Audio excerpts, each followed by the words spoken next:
আলিফ লাম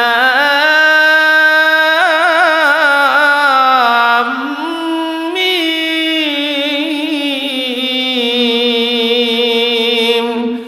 যালিকাল কিতাবু লা রাইবা ফীহি হুদাল লিল মুত্তাকিন।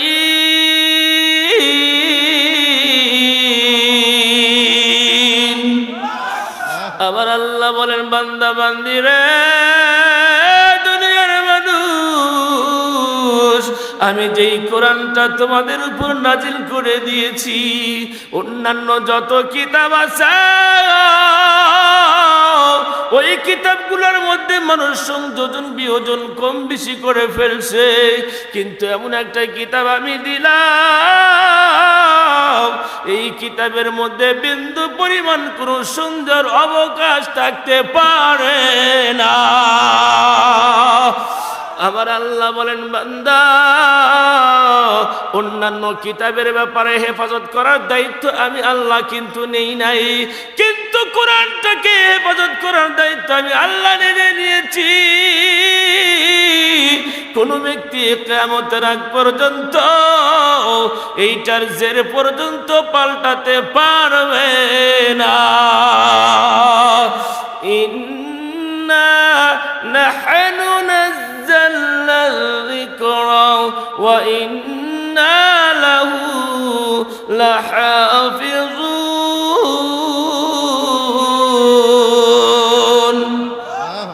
আল্লাহ বলেন, আমি কোরআনটাকেই নাজিল করেছি, এটাকে আমি আল্লাহ হেফাজত করব। যেই ব্যক্তি কোরআনটা পড়বে, কোরআনটা কলিজার মধ্যে ধারণ করবে, আমল করবে গো,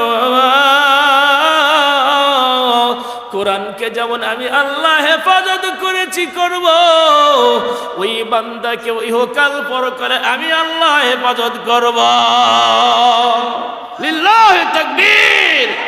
প্রিয় ভাইয়েরা, ভালো করে খেয়াল করেন, বিজ্ঞান যত বেশি কিছু আবিষ্কার করবে, এই কোরআনকে বোঝা তত সহজ হয়ে যাবে।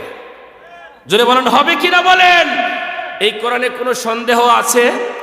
আপনাদেরকে আমি বলতে চাই, বর্তমান সময়ে একটা জিনিস খেয়াল করা যায়, মোবাইলে ফেসবুকে যে কোনো মানুষ যারা চালান, বলেন তো গুগল অ্যাপস আছে না নাই? জোরে কোন আছে? এই গুগল ম্যাপ বা অ্যাপস কিন্তু অবশ্যই আছে। বাংলাদেশের টেকনাফ থেকে নিয়ে তেঁতুলিয়া পর্যন্ত যে কোনো জায়গাতে যদি আপনি যেতে চান, আস্তে করে ওই অ্যাপস বা ম্যাপে আপনি নামটা যখন লিখে দিবেন, দেখবেন আপনি যে জায়গাতে আছেন সেখান থেকে ওই জায়গার রাস্তা কিন্তু ক্লিয়ার হয়ে আছে। জোরে বলেন, থাকে না ভাইরা? বুঝতেছেন না আপনারা? তো রাস্তা আছে। কিন্তু আমি গত বছরে যখন ঢাকা ধানমন্ডিতে গিয়েছিলাম এক বন্ধুর বাসায়, তো দুজন মিলেই গিয়েছিলাম। তো রাত এখনো আজান হয় নাই, রাত থাকতেই ফজরে আজান হয়ই নাই, রাত থাকতেই একটু গলি দিয়ে হেঁটে হেঁটে যাওয়া লাগে কিনা, ঢাকা শহরের ব্যাপার। তো যখন নেমে দিয়েছে, তো আমি গেলাম ওই ম্যাপ ধরেই, গুগল যে অ্যাপস আছে এটা ধরেই আমি যাচ্ছি। যাওয়ার পর ঠিক যেটা 6তলা ভবন, ওখানেই আমি যখন গিয়েছি তখন স্ট্যান্ডিং হয়ে আছে, রাইট হয়ে আছে। তার মানে ওই অ্যাপস দেখাচ্ছে যে ঠিক এই যে জায়গাতে যাওয়ার ইচ্ছা করেছো সেই জায়গাতে তুমি দাঁড়িয়ে আছো। আল্লাহু আকবার। মানে এটা বোঝা যাচ্ছে। যতই বোঝা যাক না কেন, তবুও সন্দেহ লাগে কিনা, কি ঠিক না? মনে মনে ভাবলাম, না দেখি একটু ওভারটেক করি তো। কিছুক্ষণ একটু যখন ওভারটেক করেছি, তখন দেখতেছি অনেক রাস্তা বের হয়ে গেছে, মানে রাস্তার আর অভাব। তখন চিন্তা করলাম, ভয় তো লাগেই, ব্যাপার এত রাস্তা কেন হলো, হওয়ার কথা না এইটা। তখন আবার ভয়ে ভয়ে পিছন দিকে আবার যখন আসলাম, দেখি আমার রাস্তা ঠিক আছে। জোরে কোন কি আছে? এখান থেকে কিছু আমাদের জানা দরকার। আল্লাহর নবী আলাইহিস সালাতু ওয়াস সালাম মেরাজ যখন করতে গিয়েছিলেন গো বাবা, নবী আলাইহিস সালাতু ওয়াস সালামের সাথে নবী আলাইহিস সালাতু ওয়াস সালামের সামনে জিবরাইল ফেরেশতা ছিল। জোরে কোন ঠিক কিনা?